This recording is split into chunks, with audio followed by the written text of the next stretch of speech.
The Flying Man Hypothesis by Joshan Esfandiari Martin.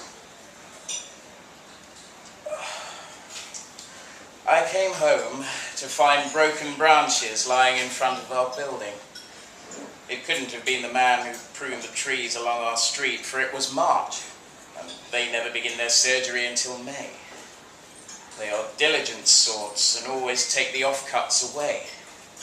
The branches were also torn rather than sawn, with curling ends of sappy young bark. It was a right mess. I looked up the street. Most buildings had at least one tree outside, large lindens that reached up to the 4th floor. None had branches piled on the pavement below. As far as I could tell, none had been pruned. I went up to my flat and unpacked my suitcase. I put my tuxedo in the bin. I sat with my head in my hands for a while. I had bruises all down my left side. There was a pond of purple blood swelling at my ankles.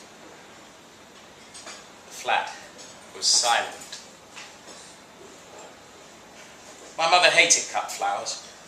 They bring a hex on you, she said. They are all but dead already.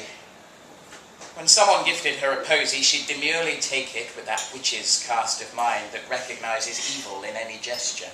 Later, when the guest had gone, she'd put the flowers in the trash. The trash was where all our bad karma was interned. A Janizar for the unpropitious, waiting to be taken away and buried by the binman. Jackdaw feathers, spilt salt, and latterly all the photos of my father went this way. So I had learnt this queer suspicion of cut and dying plants from childhood, placed raggedly before the porch. What omen could these branches be? The wedding had been a disaster. I drank too much because, in general, I drink too much. At some hour, the world had started turning. I could feel it turning. Was it night time, or maybe I'd gone blind? My heart was doing logarithms.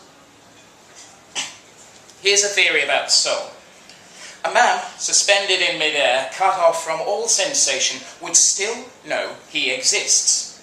He would be aware of his existence. Ergo, the self, the soul, is independent of the body. So goes Avicenna's Flying Man Hypothesis.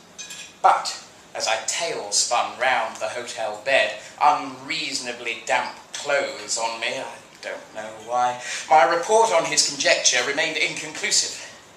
It was difficult to take notes. Avicenna, a Persian philosopher, 12th century and persuasively bearded. In the morning, I puked thoroughly. Normally, one hears birdsong outside my flat. Now, there was nothing. I rubbed witch hazel into my bruises. Wanted a cigarette. I said some unchristian things into the mirror and headed to the corner shop. He said he'd seen the whole thing. The woman from the top flat had thrown herself out of the window. The sound, as she fell through the branches, was like machine gun fire, he said. Incredibly loud. But when the body hit the pavement, it was soundless. Like on the moon, which I thought was an odd remark. She had jumped from the window, but the tree had broken her fall. She hit the ground, had survived, and was taken to hospital. I knew this woman. She had a husband and 2 young daughters. I rang the ambulance myself, he said. Lucky about the tree, he said. She would have seen this, would she not? It was right outside her kitchen window. There would have been no way to avoid falling through the branches. I inspected the pavement. There was no blood. A crushed bird's nest was on the curb. Some fag ends further down the road. In general, this is a clean neighbourhood. Many people dream of flying, I suppose. In my dreams, it's always difficult. I do not soar through the air. I do not glide over valleys or dales, but just levitate just a few inches off the ground and have to concentrate very hard to stay up. Gravity remains a force I must painfully resist. At length, I fail. My arse hits the ground, and I wake up from the dream sweaty and fearful of a coronary. They were a nice family, the fourth floorers. Hello on the stairs and that kind of thing. The girls liked recycling and spent hours at the bins sorting through their junk. Careful people. Of that, I'm a little jealous. There was no answer to their buzzer. I left it. No sense in making a meal of it in their crisis hour. Lying on the bed, smoking. Imagine falling. I'm scared of heights, which is to say, if you place my body at a height, its instinct is to jump off. This is what I'm scared of. My body's desire to plunge. The vertigo seizes you, tries to wrestle you off the precipice. Moses and the angel. With Moses is your will to live, and the angel has your will to fall. The phone's ringing, but I can't take it yet. There's a flip side to this vertigo thing. Suicides, they fasten bricks to their ankles to drown themselves. But even if they want to die, their bodies don't. You have to be sly to fool your treacherous flesh. Where was the blood? Wouldn't a dropped woman shed some blood? So this is it.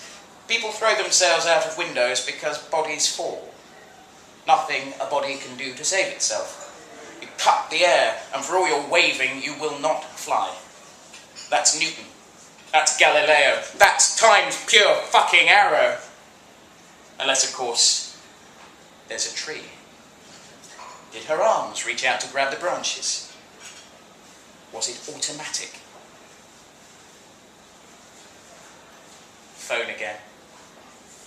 God, it must have been bad.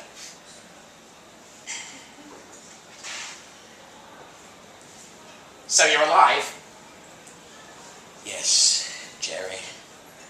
You don't deserve it. I confess now I haven't got any memory. Well, it's seared onto everybody else's. I want to apologise for everything. I feel like I want to apologise to the world for the world. Not good enough this time. Is Carice okay? How's married life? You ruined the day. Completely. I'm just lucky to be with such a forgiving woman. I don't deserve forgiveness. You're a shit of the first water. I know it in my heart. And her mother is actually very frightened of you now.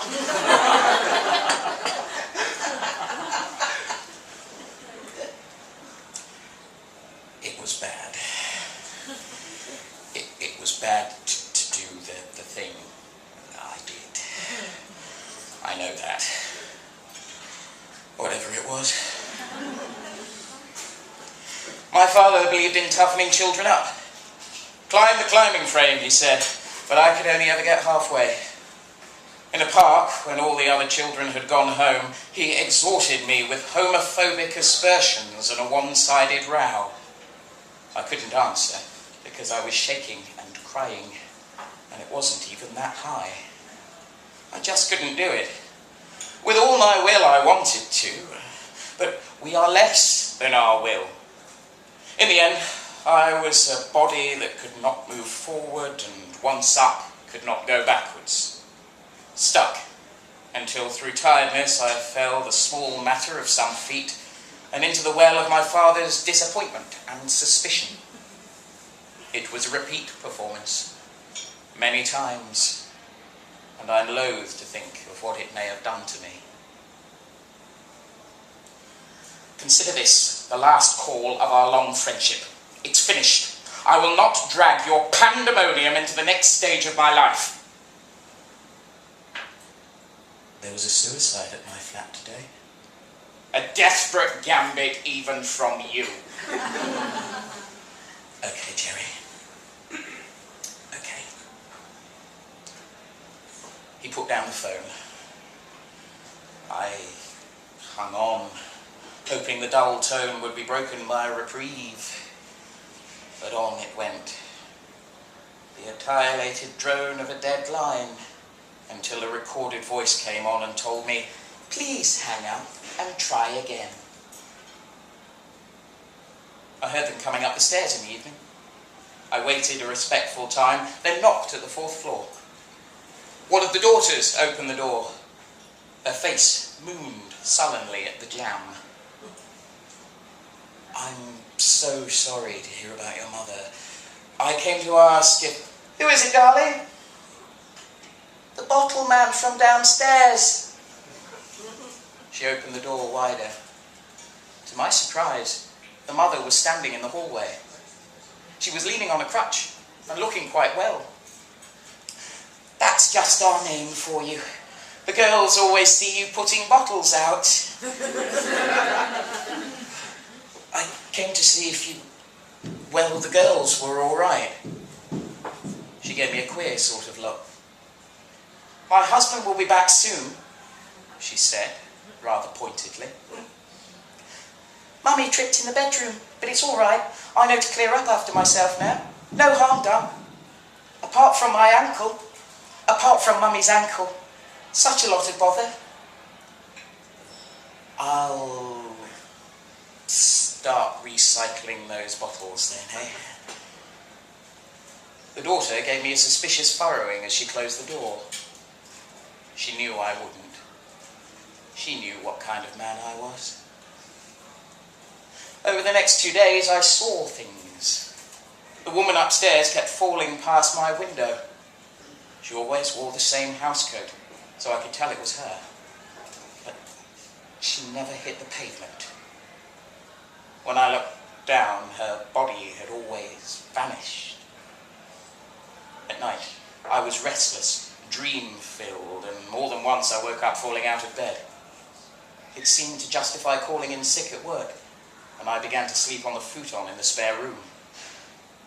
When the headaches came, I finally went to see the doctor.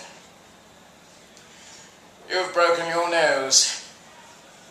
"Doesn't hurt." "It can be like that. You've probably got concussion. When did you break it?" "I don't know. I don't know that I did." "Well, it's starting to refuse. To correct it, we'll have to break it again." "Can I get something for the headaches?" "Some sedatives. You don't remember the event?" "I've fallen out of bed a couple of times." "It says here you drink moderately. Should we revisit that?" "I have a drinking buddy who likes to climb out of windows when he's drunk. He can give no rhyme or reason, and rarely remembers unless he falls. He once fell 3 stories onto his nose, and now sports a caesarean conch." "Best place to land, on your nose," he explained. "Fleshy."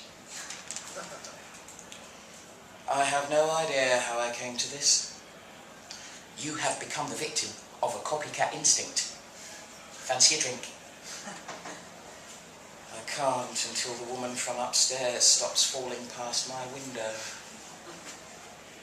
That came a week later. The same day I received a bill from the wedding hotel for damage to their swimming pool. I was pleased to begin paying penance. The envelope also contained my bow tie, which had been retrieved from the filter system. 5-star hotel. Service second to none. Mainly through boredom, specifically my enforced holiday from alcohol, I decided to let them break my nose again. They gave me some gas, so I wouldn't mind, and as the chisel made the first crack against my septum, I had one last vision. Past the surgeon's window, for a blink moment, I saw someone fall. I know it was me, and not, as the nurse later tried to impress, merely the window cleaner on his pulley. It was me, and for that tremolo second, I was screaming blue murder. To be haunted by falling is not much. The word says it all. We fall in love. We fall out of love. We fall for a trick. We fall short, behind, and apart. In the end, we are all heirs to Adam's big one. A moral to this tale would be unbecoming, not to say distinctly old-fashioned. I simply note that it is not a special or surprising thing that these events took place. We are all vexed by the test of our own existence. We are all hoping to be Avicenna's perfect man. With a bandage round my face, and quite pleased by my newly frightening aspect, I stepped once more into the world. I went to the pub, and I had a drink, falling, finally, with a drinker's poise, off the wagon.